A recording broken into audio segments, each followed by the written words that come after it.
शेतकरी मित्रांनो, 15 जुलै आज रात्री राज्यातील कोकण, मध्य महाराष्ट्र, मराठवाडा आणि विदर्भातील या 19 जिल्ह्यात जोरदार ते काही ठिकाणी मुसळधार पावसाची शक्यता हवामान खात्याने वर्तवली आहे।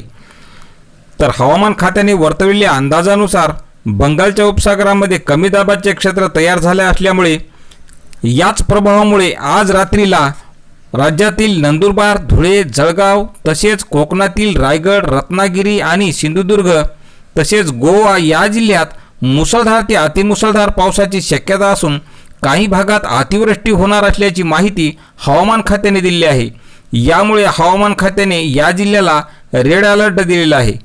तसेच छत्रपती संभाजीनगर, जालना, बीड, बुलढाणा, अकोला, वाशिम आणि अमरावती या जिल्ह्यात मध्यम तर काही ठिकाणी मुसळधार पावसाची शक्यता असून त्यासोबतच सोलापूर, धाराशिव, लातूर, नांदेड, परभणी, हिंगोली तसेच विदर्भातील यवतमाळ, चंद्रपूर, नागपूर, भंडारा, गोंदिया आणि गडचिरोली या जिल्ह्यात मध्यम ते काही ठिकाणी हलक्या पावसाची शक्यता प्रादेशिक हवामान विभाग मुंबई यांनी वर्तवलेली आहे।